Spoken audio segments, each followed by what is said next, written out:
All right, looks like we're about live. Hello, everybody. Thank you for joining us yet again for another one of our endorsement interviews. I am Rhonda Walker, Chair of Our Revolution Washington, and joining us today for our questions is Courtney Love, our Vice Chair. Right now, we are meeting with Glenda Breiler for Washington State Representative in Legislative District 22. Welcome, Glenda. Thank you so much for taking your time out with us today. Absolutely. If you can just kind of go into the race. So you're running for state rep, and you could talk about what got you to run for it. What made you step up and run for it? And talk a little bit about your district that you're in. Sure. So White Hospital Hall, East Queest, Glenda Breiler, Tali Hastapanat Hall. My name is Glenda Breiler. Good day. I am running for state representative here in LD 22, which is Thurston County and is located on the ceded territories of the Squaxin Island, Nisqually, and Puyallup nations, the Medicine Creek Treaty Tribes. I decided to run for this seat for so many reasons, but recently it has become more clear for me. We need a voice from Thurston that embodies those that have long been ignored. A person of color has never represented this district in this position during this time of crisis and during this pivotal time in our history. I think that is extremely important to remember. I'm also a member of the Confederated Tribes of the Colville Reservation. And, if elected, I will be the only Washington State tribal member in our state legislature. And that is also extremely important to remember. I believe that everyone needs to be represented, and we need someone who can be a clear voice for those that feel like the district does not represent them. That is working families, people of color, our tribal neighbors, the houseless, and so many more voices. And we need to come together as a community and become more inclusive than before and create a new normal that works for everyone, unlike the normal that we had before. I am a working mom. I have a 2-year-old. I am an environmental advocate, a progressive activist, a social worker, and a committed public servant. I have dedicated my career to creating pathways to opportunity and have endorsements from the Washington Conservation Voters, the Children's Campaign Fund, SEIU 925, and over 10 Washington State tribes as well. So just to say a little bit more of why I decided to run, I won't go too long, but I do have an extensive and strong background of helping people, and bringing community together as a community organizer. I organized a canoe journey at Standing Rock during the time of going against the No Dakota Access Pipeline. And I also faced a thunder and lightning storm and weathered that as well.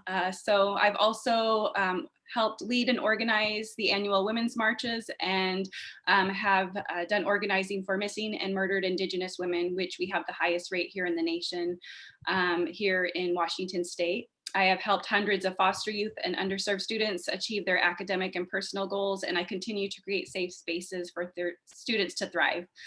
And I also have worked with our state's tribes to fight against the high rates of unemployment, suicide, and educational access. And I am running because this is a pivotal time for all of our communities to be represented. And these are choices that will affect us for decades. So a little bit about my campaign and what that looks like is I have the most amount of individual donors out of any of the candidates, 600 individual donors. And I have out fundraised everyone to date. And I have the highest amount of small dollar donations as well. We are a grassroots campaign and just have amazing Indigenous artists and local super volunteers. We have also done voter outreach. We're doing voter outreach every day with text banking, digital, phone banking, and I have had an exceptionally strong fundraising this past month, and we have contacted voters by the thousands. I'm running against an establishment and party elite candidate, and that is my main opponent. And I have still out fundraised all opponents, and 80% funded by individuals and 20% by tribes. And thank you so much for everything. And I apologize if I went too long. But, I am just here. I'm so excited. I was telling Rhonda and Courtney here earlier that I was able to announce my campaign back in February. And at the same night, I was invited to a Natives for Bernie event and was able to speak as a guest speaker there, along with Deborah Parker of the Tulalip tribe, who is one of my endorsers, and will be doing a fundraiser tomorrow. And so just thank you again. Oh, beautiful. And no, you did not go too long. It was wonderful actually hearing all that stuff that you've been doing. It's so very important. And we've been following MMIW for murder and missing Indigenous women. And I know it's expanded, to people. It's just heartbreaking. So thank you for being involved in all those things. And I'm hoping that we can get that message out more and see, figure out some ways we can help. So thank you for that. You mentioned fundraising, and that's a big piece, or anti-corruption, election reform, and really watching where that money's coming from, because we do believe that depending on where your money comes from, you do tend to kind of lean to support those instances. So we do like the money coming from the people. So we love that yours is coming from there. Do you have any non-native PACs that you have accepted, and if so, what do those kind of line up with? And then do you plan on, after the general, being open to taking any type of super PAC money? That's kind of a thing we watch out to, is for the super PACs. What's your thoughts on that? So I have received contributions from the Children's Campaign Fund, the Washington Conservation Voters, and the Washington Indian Gaming Association, which is comprised of 26 tribes, but is represented through, tribal attorneys, tribal lobbyists. And I have accepted contributions from a First Mile Club PAC of non-Indigenous folks as well. I have not accepted any corporate donations. I have signed a pledge that I will not accept any funding, from fossil fuel organizations. And I did that actually the day after I announced. And I am just a grassroots campaign. And just like you said, basically being funded by Washington tribes, a few PACs here locally that are non-Indigenous through our endorsements. And also, I formerly worked at the Washington Indian Gaming Association as well. And so that's where that PAC funding came from. And then also individual donations at 80% of our campaign contributions, and to date have raised about 67,000 as the last I looked at the PDC just about an hour ago. Beautiful. Thank you for that. Another piece is kind of looking at election reform. In Washington State, we have kind of this jungle top two primary, which tends to go normally for our established Democrats and established Republicans, in essence, to kind of get those top two spots. So it's hard for third party or minority voices to rise to the top. Have you thought about, or what do you think about ranked choice voting, or a star voting system implemented here in Washington? Yes, I absolutely understand what it is like to run against the establishment. As I stated earlier, I am running against the established, party elite candidate, who is my main opponent. And I believe that it almost seems like there is a pathway for those in those personas.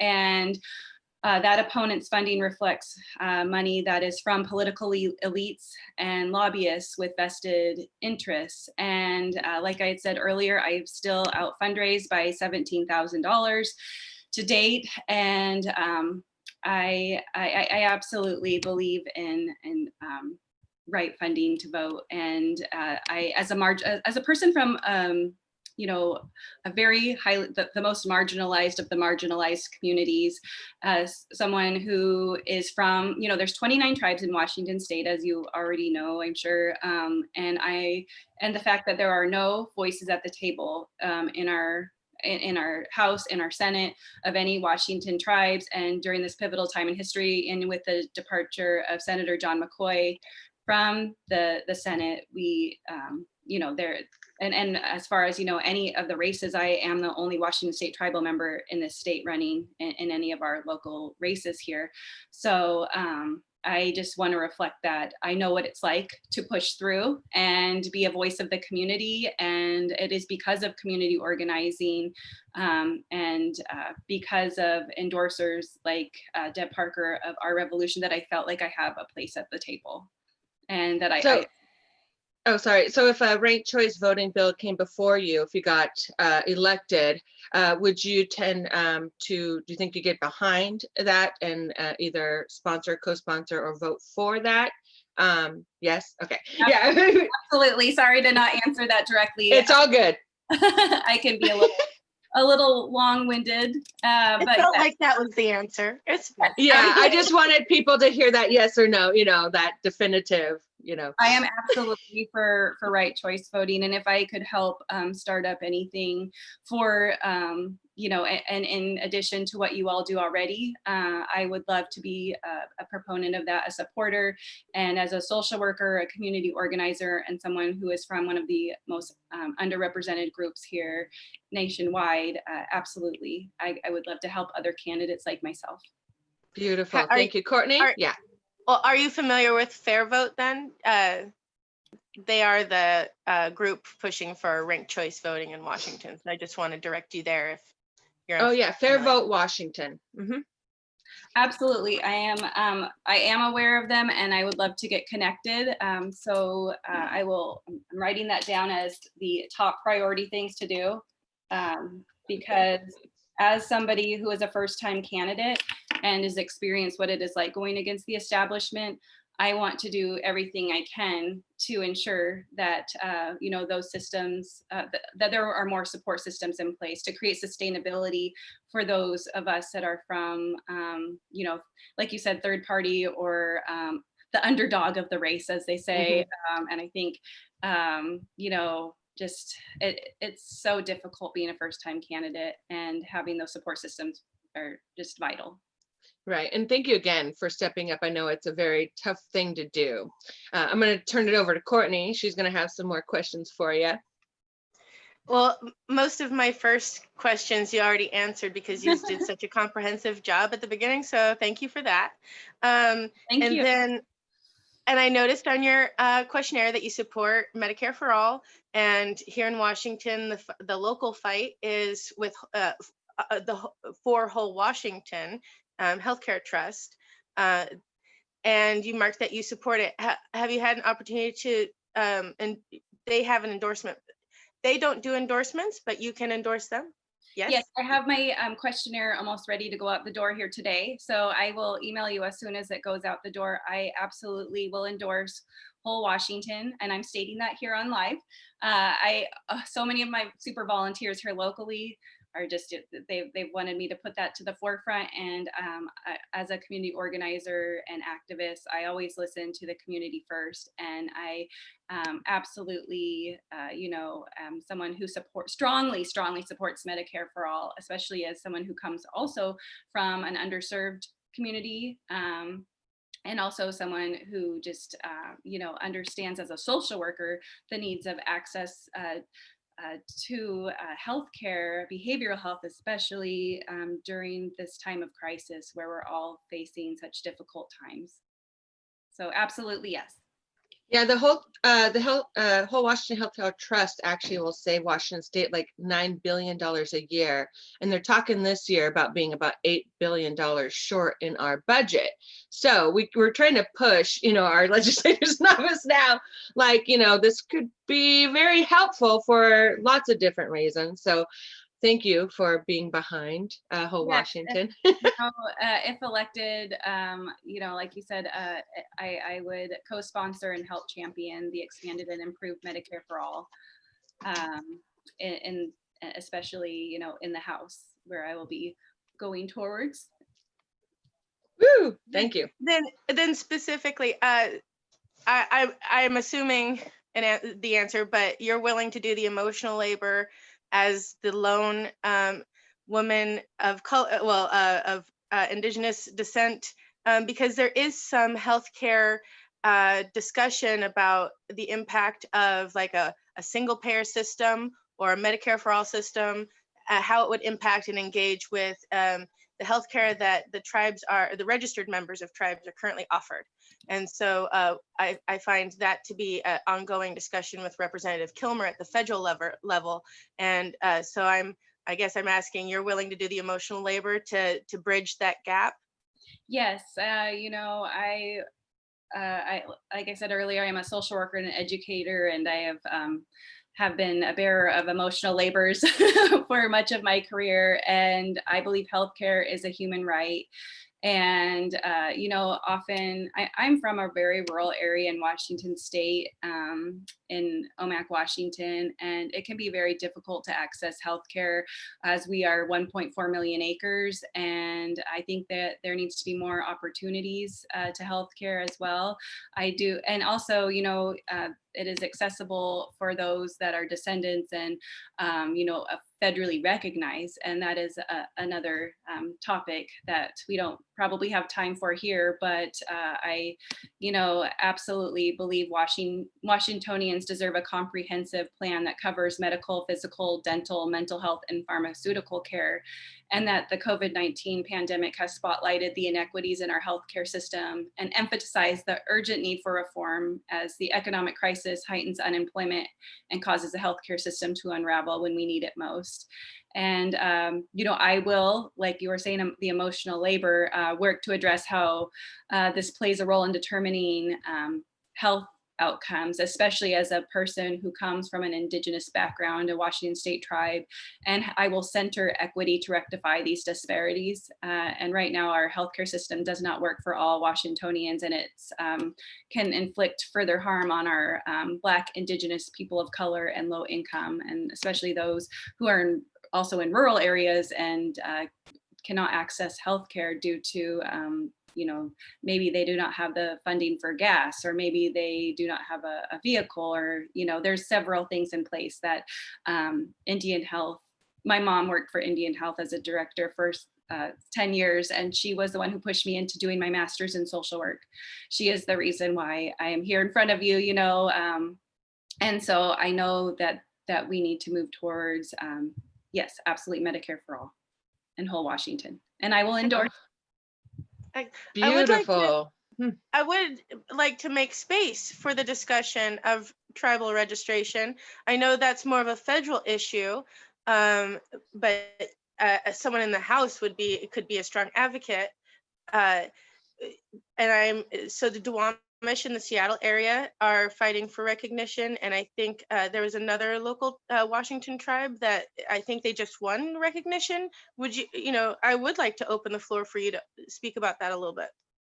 So when I moved to Seattle, one of my first and best friends, who is Duwamish, told me about this issue. And I know, you know, Chief Seattle was Suquamish and Duwamish.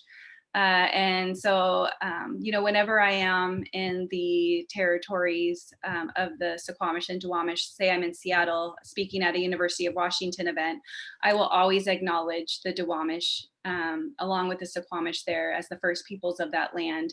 And I know that during the Clinton era, they were able to get a little further with moving towards federal recognition. I have, you know, been a part of many events there at the Duwamish Longhouse. I currently serve as the director of a longhouse here at the Evergreen State College. So I have heard firsthand the impact it has had on the Duwamish people to not be federally recognized.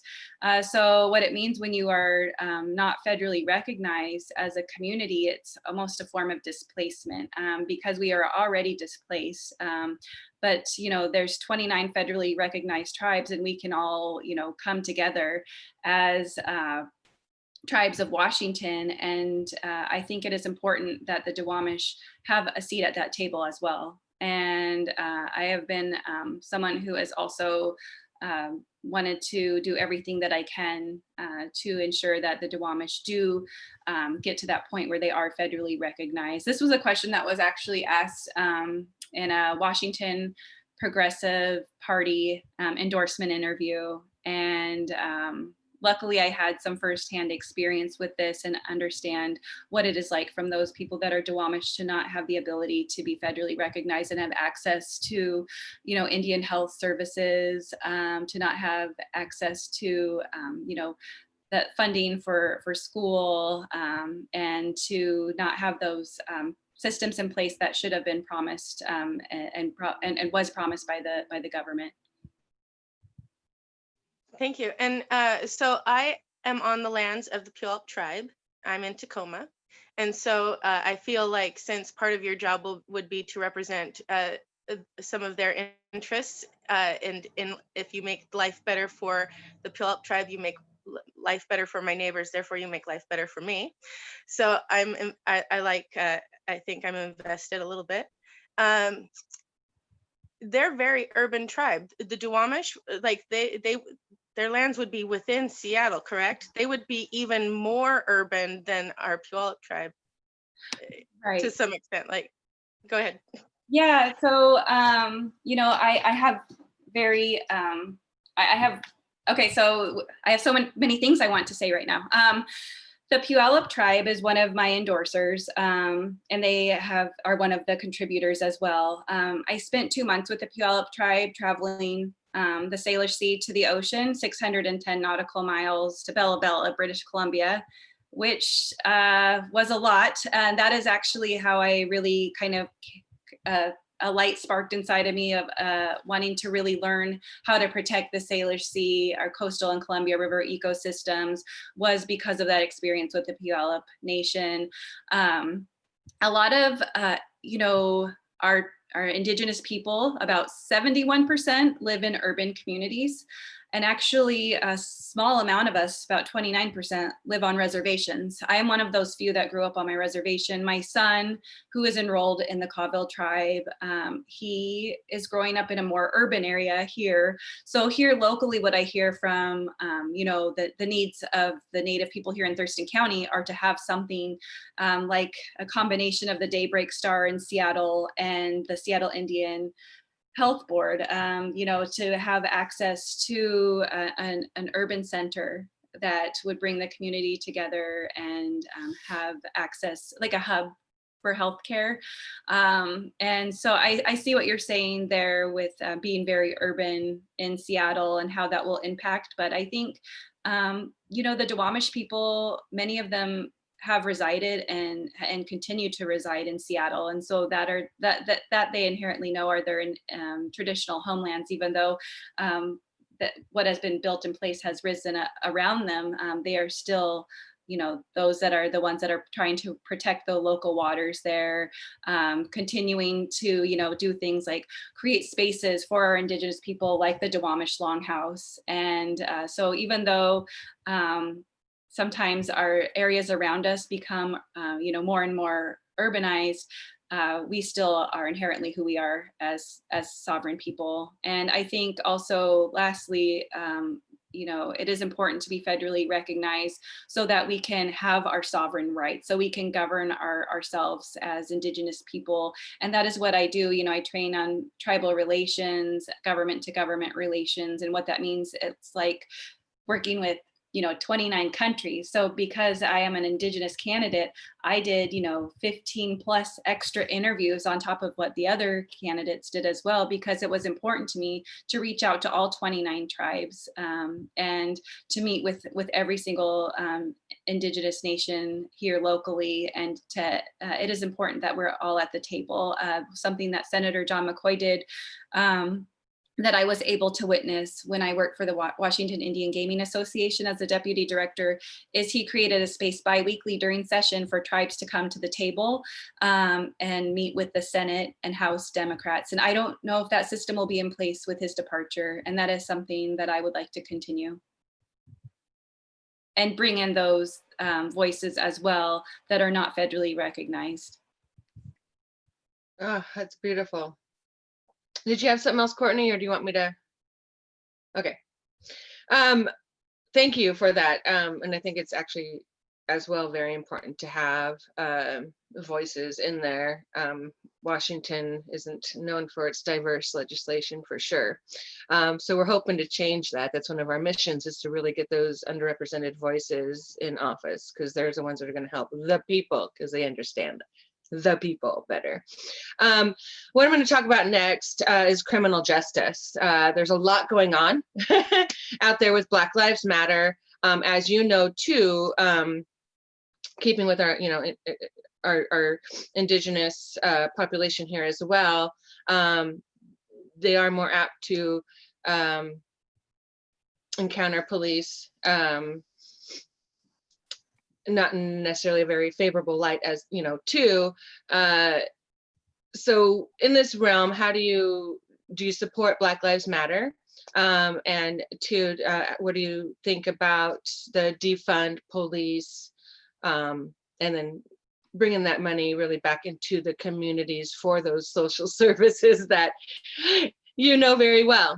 Yeah, so we can no longer wait to remedy racism and misuse of power that enacts unnecessary violence, and no family should experience the pain the families of Ahmaud Arbery, George Floyd, and Breonna Taylor are feeling today. These injustices are, truly tragic examples of broader systemic failures I hope to address at the Capitol. And as a social worker, I am trained to handle crisis situations and de-escalate in nonviolent methods. And it is unfair to have our police do those jobs when we as social workers have put countless hours into continue our education and learn these skills and become licensed. And as someone who has my master's in social work, I understand that, when you are not adequately trained to handle crisis situations, often that maybe do not need the type of responses that they're receiving.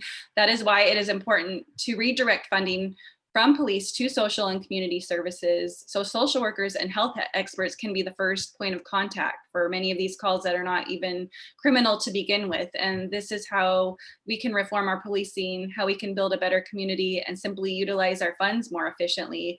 And when I'm in office, I will fight for our climate, I will fight for our education, and above all, I will fight for the community. And as I said earlier, we cannot go back to normal as it was before the pandemic and protest, because normal was not working for so many of us, and we must change. And we must put people who are directly and intuitively a part of this change at the table, and I will be that change. And while many police departments have made strides in efforts to address these failures, it is clear that we need more broad and fundamental changes in place. And as far as what you're describing, actually investing in our social services, I, as a social worker, know what it is like to work for temporary assistance to needy families. I volunteered on the local Indian Child Welfare Advisory Committee, serving our foster youth, hundreds of foster youth. When their families couldn't represent them. I did that for 6 years. I was trained in Indian child welfare. And I believe, that social work is a revolving door, because many social workers are not provided living wages. And I would advocate for a holistic police services that would really include social workers, mental health professionals, chemical dependency professionals, behavioral health workers, and collaboratively have them work with the police department in community services, and really fund our social workers and mental health practitioners. And in regards to what you were discussing about demilitarize and de-escalation, I would require completely independent criminal investigations of injuries and deaths from police use of force and custody at a statewide level with community involvement, and reopen all post-9/40 enactment injuries and deaths from police use of force and custody at a statewide level with community involvement. I would address deadly force and deadly tactics, and make it clear that deadly force is the last resort, and less lethal and non-lethal alternatives are the first resort, and prohibit chokeholds and other holds that use pressure on the neck, and put in place mandatory requirements that shooting and moving vehicles is restricted to narrow circumstances, and hot pursuits and chases are prohibited, and have an actual community oversight and mandate that community oversight boards for all police agencies in the state would be required, including the Washington, sorry, I'm choking a little bit there, the Washington State Patrol, and provide that officers with sustained misconduct complaints must lose their commissions and cannot transfer to other agencies, and address collective bargaining and arbitration, and really bring our community together as well. So those are a few pieces that I wanted to say. As someone who comes from a community nationally who have the highest rates of incarceration, Indigenous people have one of the per our population highest rate in the nation of incarceration. I understand how this affects our ex-offender voting rights. And if we are really going to make an effort in crime prevention, then we need to take a deep look into recidivism, into those that are released from jail or prison, and actively help those to understand what this means, especially as we come out into ex-offenders. I helped just the other day an ex-felon register to vote, and he didn't know his rights, and helped him. I sat there with him. We went, this was when, yeah, I guess a week ago, but it was one of my deeply most honored moments to help a friend understand what that is like, and that he can vote again, and go through that process and sit with him. And I would love to do that all the time. I think that's I went into social work for social justice.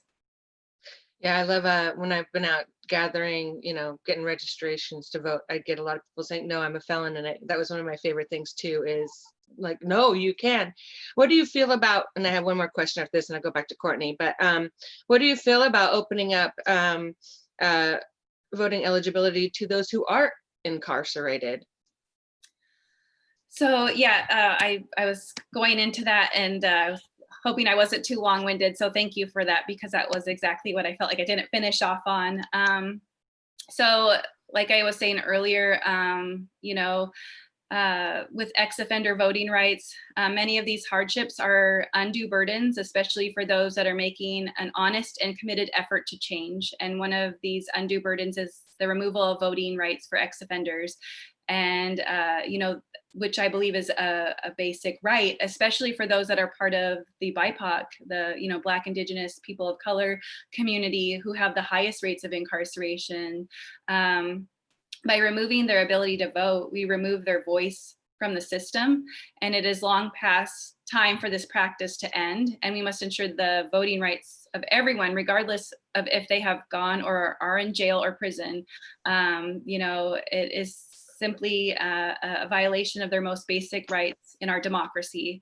And disproportionate rates of incarceration for people of color. As I said earlier, we can just look at the Indigenous community as a stark reminder, and American Indians have one of the highest rates of incarceration in the country, like I said earlier, and in which so many lose their already fragile right to vote. And unlike everyone else, Indigenous Americans' right to vote is enshrined in legislation and not with the Constitution. So when a Native person is incarcerated and loses their right to vote, it only further removes them from the system that they are already marginalized from. And now we can think about our Black neighbors, our Latino neighbors, and everyone else who is a part of this as well. And I know with the Civil Survival Project, which has reached hundreds of thousands of Washingtonians through a variety of legal services and successful legislative advocacy efforts as well. That was what was that one? Civil Survivors Project? I'm gonna write that down. I don't, first I'm hearing about it, so thank you. We have other members within our group that, this is really big to them. So I want to make sure I'm able to share that. Thank you. And Kara Simmons, who is one of my Emerge sisters, was the one that I think is a part of starting that, or if not the starter, founder, director. Beautiful. Thank you. See, we all learn. Courtney, well, I was going to actually real quick ask you about your thoughts of the federal government coming in to our local municipalities and kind of taking over our policing. How do you feel about that? I know there's not a whole lot maybe you can do, of course, at the state level when it comes to federal, but just to get your kind of general thoughts about what's going on right now with the federal government coming into, of course, Portland. I think they're going into Seattle or getting ready to, and some other cities. Yes, so a few pieces. My stance on that, and I think one of your questions was about the military-industrial complex, the perpetual war, and America's foreign policy in general. And the military-industrial complex is a blatant abuse of power by those with money who influence elected officials. Our foreign policy must be centered in humanitarian and environmental sustainability. Namely, the unified international response to climate change has been far from sufficient, and foreign police leaders should direct focus and resources towards this existential threat. And what is happening with Portland, I saw this firsthand when I was at Standing Rock. What happened in Portland is very similar to when I went to Standing Rock, and the use of force against the peaceful water protectors. The day that I arrived was an hour after many peaceful water protectors were tear gassed, and the dogs were set on them. And I was a part of a women's camp who was able to serve some of those that were, really harmed.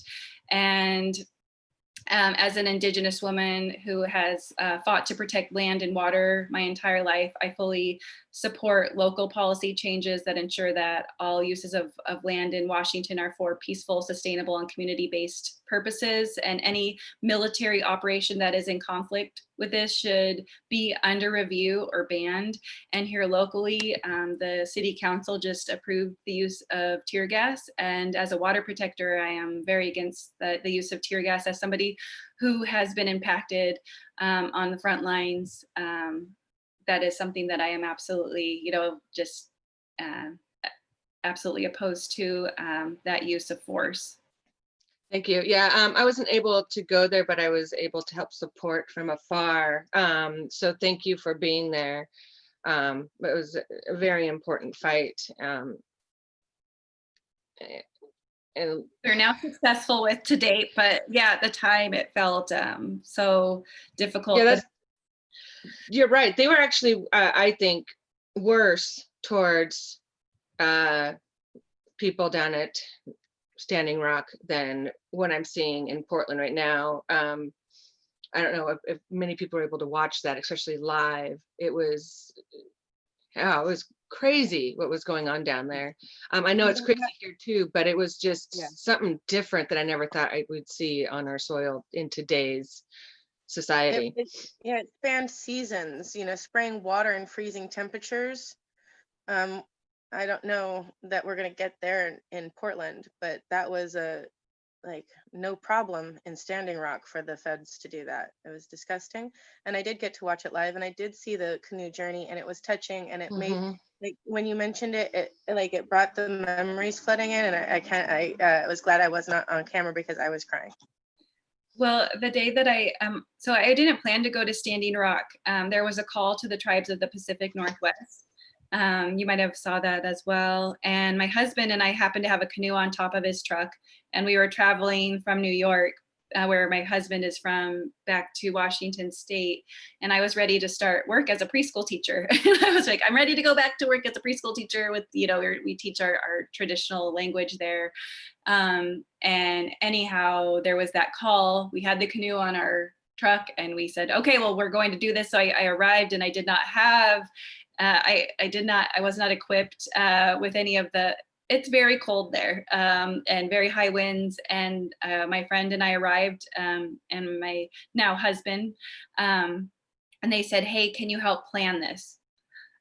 So with the Standing Rock Sioux people and with the locals there, the allies, we organized a canoe journey in 2 days, that paddle. And the day amazing. the day that we arrived, Puyallup showed up in their canoe, which is called Kokwati, which means thunder spirit. And so they arrived, Connie McLeod gave this beautiful speech. We got into the canoes, and literally 20 minutes later, the thunder and lightning came down. And so and we had to, go off and quickly disperse. And my husband, who was an emergency responder, was like, this many feet apart, don't go too close to that tree. And it was freezing, and hail was plummeting down on us. I met Representative Deb Lacanoff that day. Oh, yes. Canoe. And she and I were experiencing this. So we say we're sisters forever from that. But we definitely made it, we gifted our canoe to the Standing Rock people that day as well. Oh, that's beautiful. Thank you for doing that. Thank you. Go ahead, Courtney. Oh, well, this goes back a little bit. You were talking about some of the reforms you were interested in, and they were very much in line or repeating the calls for Campaign Zero and 8 Can't Wait. Our Washington got initiative, I believe, I-976 because of the police murder of a pregnant Puyallup woman, Jackie Sayers. Now with the death of an I Can't Breathe death of Manny Ellis here in Tacoma, and in between them, the death of Benny, whose last name I don't recall right now. We have an amplified look at the situation right now, and sadly, the I-976 has not prevented more of what its attempt is, and it with the investigation process, the Tacoma and Pierce County Sheriff's Department have violated I-976 a number of times, and I'm wondering if, while local police departments are not within the purview, let alone their budgets within the purview of your position, do you support the let's call it the reallocation of funds from policing to services that would either reduce crime or respond more appropriately to crime? Yes, absolutely. I am pushing for a holistic police services as a social worker and someone who worked, there for temporary assistance to needy families on my own reservation. I often, would check the police reports when I would come in daily to see if my clients were incarcerated. And I always wondered why there wasn't a more collaborative process of working with our social workers, mental health workers, and chemical dependency professionals, with our community services and with our police departments, and why there is such a revolving door and the need to really fund social workers with a livable wage and mental health professionals as well, to adequately fund these agencies and have caseworkers who specifically work around the clock with police. I believe we could have that agency or something similar here in Thurston County, and really provide ongoing training collaboratively as social workers. Have to continue education units, do these continuing education credits to maintain your licensure. I think what happens with police officers is they maybe go through de-escalation training, maybe 1 week out of their year-long service, and then when they're in that moment, those trainings go kind of right out the door. And so I think there is a need to really invest in having our social workers and mental health practitioners and chemical dependency people there working collaboratively, because police officers are not trained to do every job, and especially those jobs that social workers are often best suited for. And we need to work more collaboratively together on the front lines in our community. As police officers there are on the front lines in a 24-hour capacity. We need to support 24-hour mental health and social work service system for when a police response is not an appropriate response at the time, and really work in tandem with one another and help our police be better and build a better community response system. Excellent, thank you. I'm gonna shift to COVID-19. Okay, so we got this pandemic, and there's a lot that we're still unsure of what's going to happen this next year to come, especially in education, and things like that. And then the issues with masks or no masks. As a state representative going in, what are some thoughts that you think would bring to the table on how to handle or go forward in Washington State,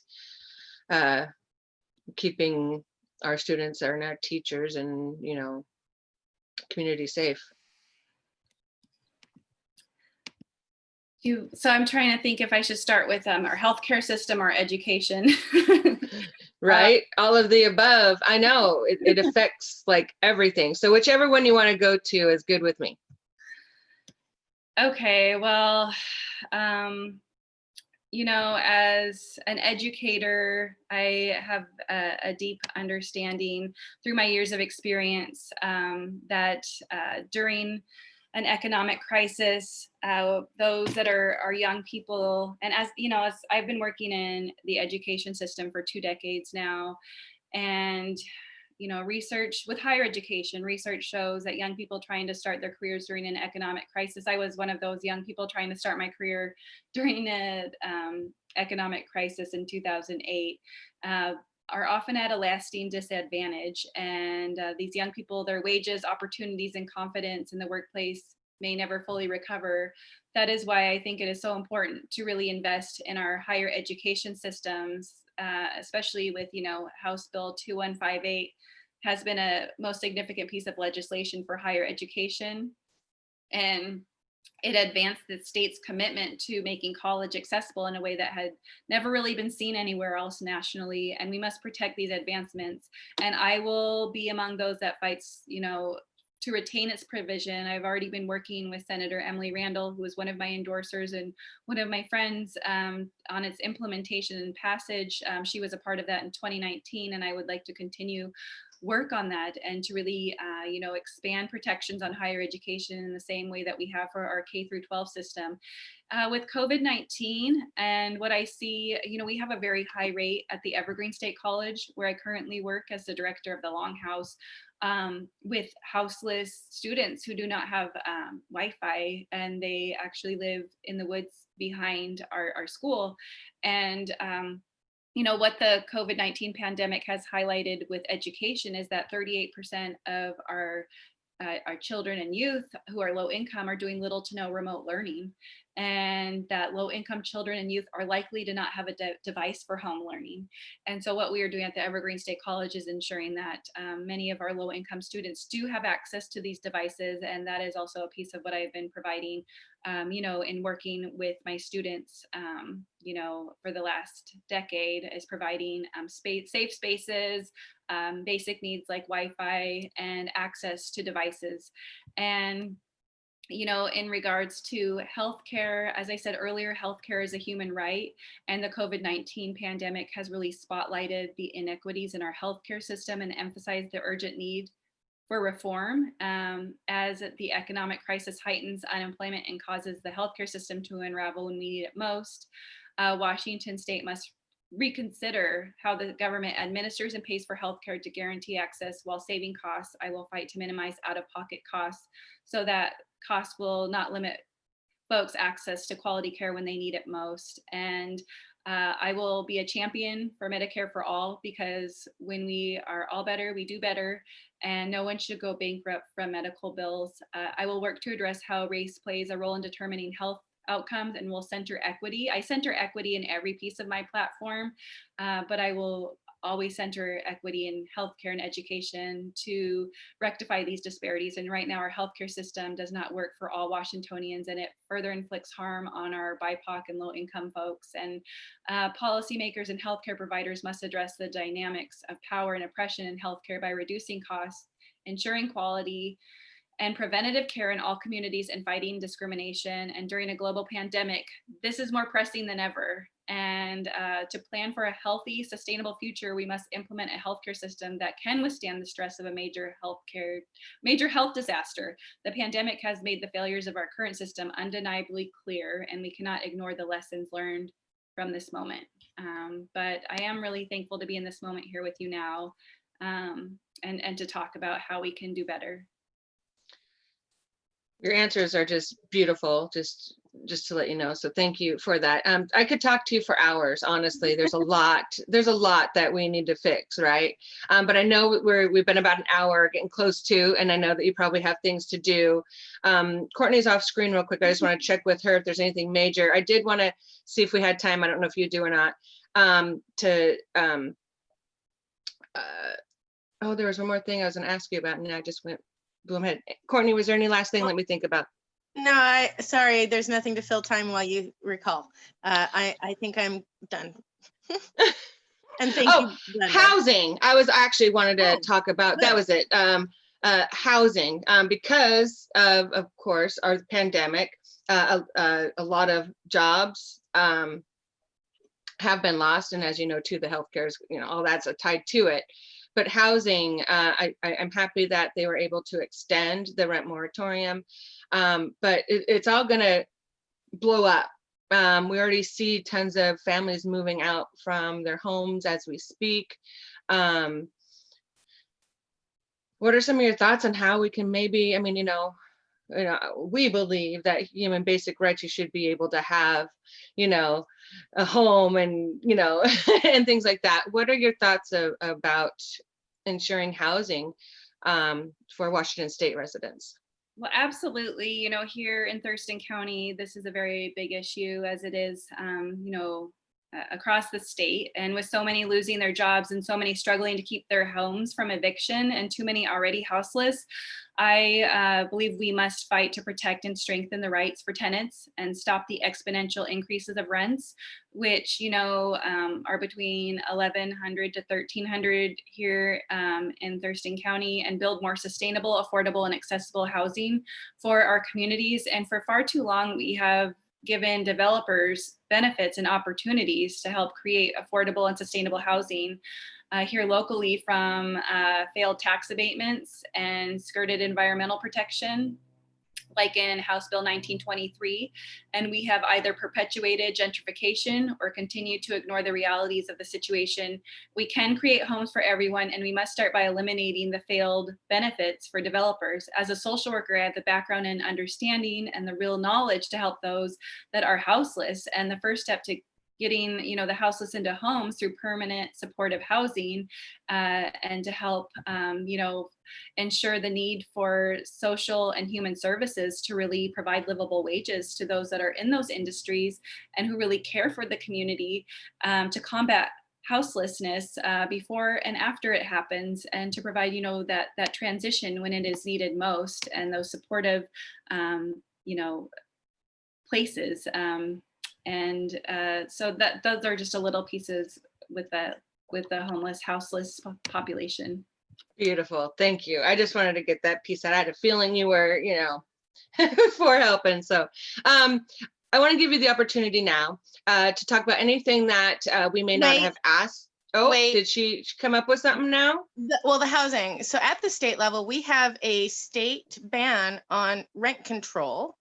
So I'm wondering if you will do something to help lift that ban and maybe put in place a rent control across the state, if you'd be willing to consider that, and or additional like just cause or for cause evictions, other general, even non-COVID housing protections.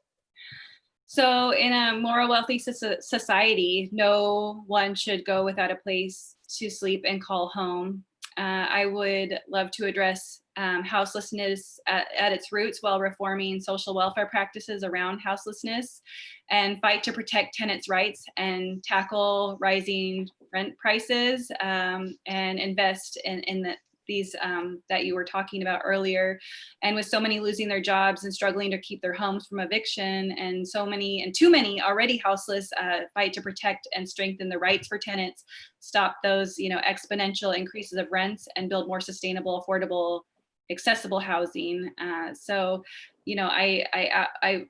also want to invest in permanent supportive housing, like I said earlier. And so, and I don't know if I answered all of your questions, but I support everything you just said, Courtney. Absolutely, as a community organizer and a social worker. And I think the rising rent issue and the lack of affordable housing, here locally, those tax abatements I was talking about did not provide realtors with a mandate to provide even 20% low income housing. And I will do everything that I can to ensure we have more low income housing, because there's just no time. We're running out of time. Exactly. Thank you so much.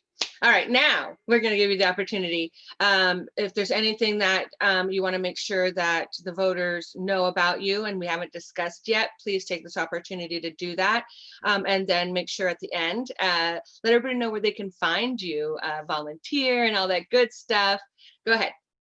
Sure. So, just on my environmental platform, which is one of the biggest reasons why I decided to run. And because of, people like yourselves who are part of grassroots movements, my family has lived in the waters of Washington State for thousands of years.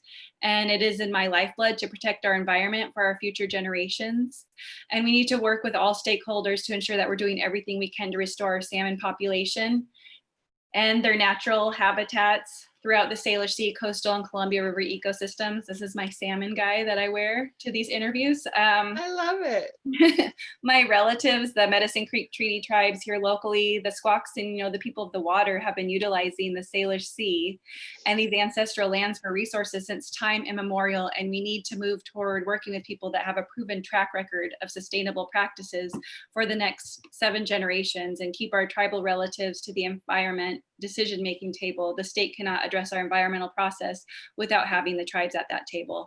And that would be at the forefront of having me as a legislator. We are in a crisis because of the state process, and we are forgetting to keep our Indigenous voices at the table. And we all come into this world in water. We all need water to survive, and we are all connected by water. And environmental health is essential for our well-being. And it is, like I said earlier, my main purpose for running for office is to promote the prioritization of strong policies that ensure communities have access to clean air, water, and land, and to reverse climate change, invest into a new sustainable economy, and deepen the establishment of accessible and protected wilderness. I've dedicated my life to higher education, and I've worked with underserved students across Washington's colleges. I have a master's in social work, and I will continue to be a strong advocate, especially during this ongoing crisis we are faced with, a life-defining pandemic. And I am just really thankful for your time here. I also am a big promoter of an evergreen New Deal. And as I said earlier, it is in the core of my ancestors to promote sustainable practices for the next 7 generations. So that is, not just looking at, my son, I'm looking for the children, the next 7 generations, the children to come, and also looking back 7 generations, as, Winona LaDuke says, I always say my ancestors have my back. I believe it is time for Washington State to lead on climate, income inequality, and ecological health by addressing our regressive tax system. And I believe that the Evergreen New Deal will be a slate of bills to transform our forestry, transportation, agricultural, housing, energy, and resource management with bold, equitable, science-based approaches to create more than 100,000 new Washington State jobs while safeguarding our climate for future generations. And we need to secure bold, comprehensive action in the state of Washington, and also I believe that it's true that bold women of color are stepping up and running and winning across all odds here, in our nation. And I plan on being that same bold woman of color that, wins as the underdog in the race against all odds. And yes, as I said earlier, I am endorsed by the Washington Conservation Voters, the Children's Campaign Fund, SEIU 925, over 10 Washington State tribes, and the Washington State Progressives Caucus, several state senators such as Senator Emily Randall, Rebecca Saldana, John McCoy, Representative Jesse Johnson, and I'm just really thankful. Tali Hastapanat Sahal, I'm thankful to be in this moment with you right now, and thank you so much. Thank you. Now let everybody know where to find you. Yes, so you can find me at glendaforwa.com. That's GLENDAFORWA.com. We're having a fundraiser tomorrow with an amazing Our Revolution worker, employee there at the national level, Tulalip tribal member, Deborah Parker. And we will have a musical guest, Tony Louie, who won a Native American Music Award for the song Break These Chains. We'll be doing a Return the Ballot fundraiser at 6 p.m. tomorrow. You can find me at Glenda Breiler on Instagram and Facebook. We have the largest presence of followers on social media than any of our opponents as well. My name on Twitter is also at Glenda Breiler, so you'll be able to find me pretty easily there. But yes, check out glendaforwa.com. We're still needing anyone who can help with phone banking, who wants to attend our fundraisers and just be a part of the movement. Beautiful. Thank you again for taking your time with us today. Thank you everybody for watching this, and stay tuned for more interviews. We have a few more to go this week. Go ahead and hold on one second. Glenda, why I end this? Thank you all. Thank you.